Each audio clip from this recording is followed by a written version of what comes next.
ആധുനിക വൈദ്യശാസ്ത്രത്തിന്റെ പിതാവായ ഹിപ്പോക്രാറ്റസ് ഡോക്ടർമാരെ ഉപദേശിച്ചതും എല്ലാ തലമുറകളിലും ഭിഷഗ്വരന്മാര് എടുക്കുന്ന ആദ്യ പ്രതിജ്ഞയിൽ ഉൾപ്പെട്ടതുമായ ഒരു ഭാഗമുണ്ട്. രോഗികളുടെ ചികിത്സയില് we shall never do anything that will harm our patients. Primum non nonsensere എന്ന് ലത്തീൻ ഭാഷയിൽ രോഗിക്ക് ദോഷമുണ്ടാക്കുന്ന ഒന്നും ഒരു കാരണവശാലും ചെയ്യാതിരിക്കുക. വൈദ്യശാസ്ത്ര രംഗത്ത് ഇന്ന് നാം കൈവരിച്ചിരിക്കുന്ന ശാസ്ത്ര സാങ്കേതിക പുരോഗതിയും പുതിയ പരിശോധനകളും ടെസ്റ്റുകളുമെല്ലാം ഈ പ്രതിജ്ഞയെ പ്രതികൂലമായി ബാധിക്കുന്നുണ്ടോ? ഇങ്ങനെ ഞാൻ ചിന്തിക്കുവാൻ കാരണം ഈ അടുത്ത കാലത്ത് അമേരിക്കൻ ജേർണൽ ഓഫ് യൂറോളജിയിൽ വന്ന ഒരു ശാസ്ത്രീയ ലേഖനമാണ്.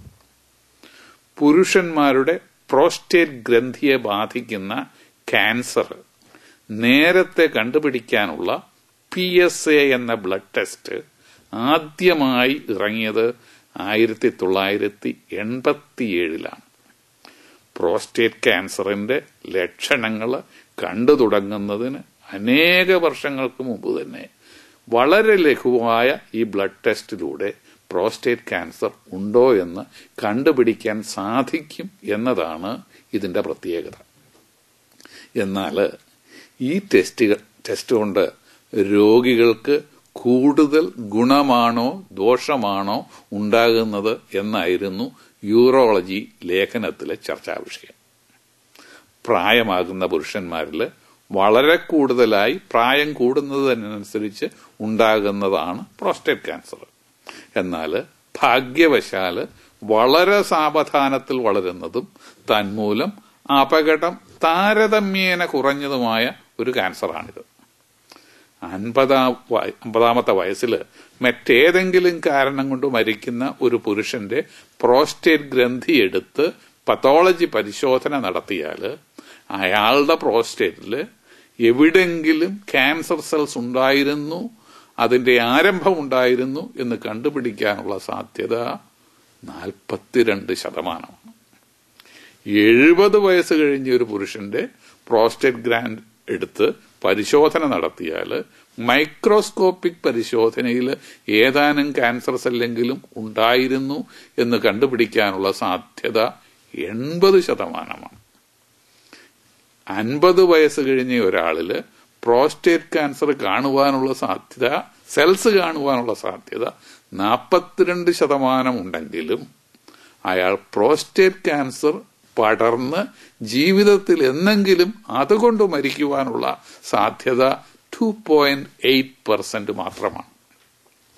മറ്റൊരു വിധത്തിൽ പറഞ്ഞാൽ 97% 2% ആളുകളും പ്രോസ്റ്റേറ്റ് ക്യാൻസർ സെൽസ് അവരുടെ ഉള്ളിലുണ്ടെങ്കിലും they will die with the prostate cancer inside them but not because of that prostate cancer.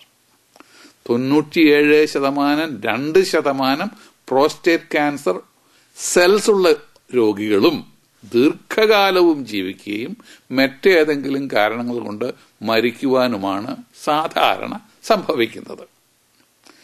PSA test കൊണ്ട് മാത്രം കണ്ടുപിടിക്കുന്നതും പ്രോസ്റ്റേറ്റിൽ കൺഫൈൻ ചെയ്ത് സ്പ്രെഡ് ചെയ്തിട്ടില്ലാത്തതുമായ പ്രോസ്റ്റേറ്റ് ക്യാൻസറുകളെ പറ്റി മാത്രമാണ് ഞാൻ ഇവിടെ പറയുന്നതെന്ന് ഓർത്തിരിക്കുക. 70 വയസ്സ് കഴിഞ്ഞ ഒരാൾക്ക് ക്യാൻസറിന്റെ ഒരു ലക്ഷണവുമില്ലാതിരിക്കുകയും പ്രോസ്റ്റേറ്റ് ക്യാൻസർ ഉണ്ടെന്ന് PSA ടെസ്റ്റിലൂടെ കണ്ടുപിടിക്കുകയും ചെയ്തു എന്ന് കരുതുക.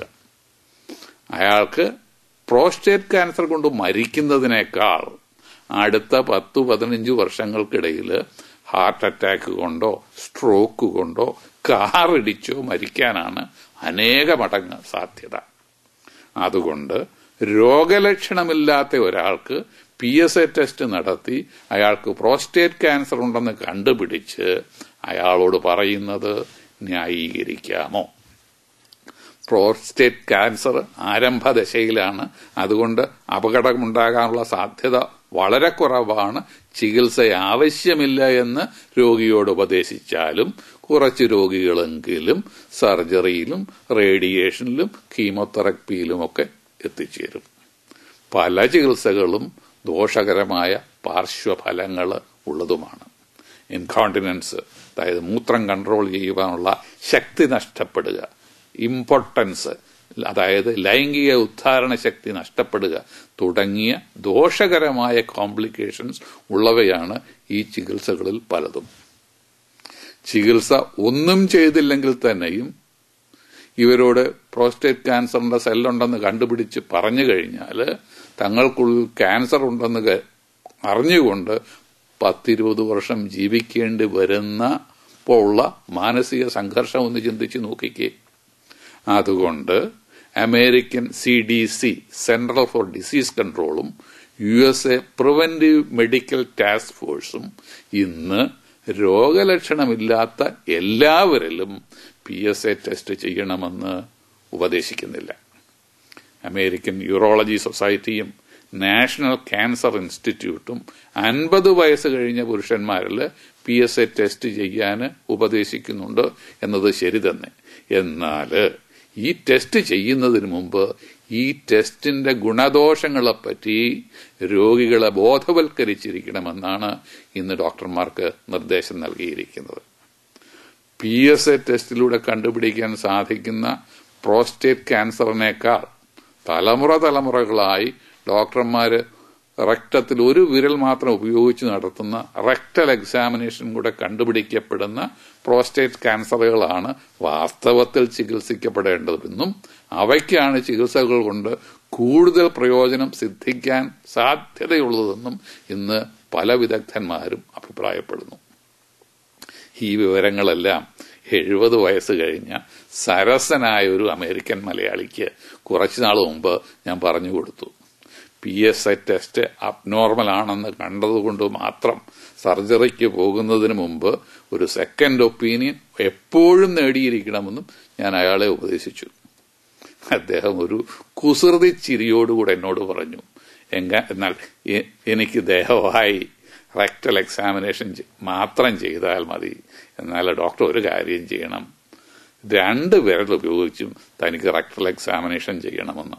ഞാൻ പറഞ്ഞു, കഴിഞ്ഞ 35 വർഷത്തിലേറെയായി 1 വിരൽ ഉപയോഗിച്ച് മാത്രമാണ് ഞാൻ റെക്ടൽ എക്സാമിനേഷൻ ചെയ്യുന്നത്, അത് ധാരാളം മതിയാകുമെന്ന്. അയാൾ പ്രതികരിച്ചു, 2 വിരൽ ഉപയോഗിച്ച് ഞാൻ റെക്ടൽ എക്സാമിനേഷൻ ചെയ്യണമെന്ന് ആവശ്യപ്പെടാൻ കാരണം അയാൾ സെക്കൻഡ് ഒപ്പീനിയന് പോയി മറ്റൊരു ഡോക്ടർക്ക് പൈസ കളയണ്ടല്ലോ എന്ന് കരുതി മാത്രമാണ്. ഇത് ഡോക്ടർ റോയ് പി തോമസ്, ചിക്കാഗോയിൽ നിന്ന്. വരുന്ന ആഴ്ചയും ഇതേ സമയം വീണ്ടും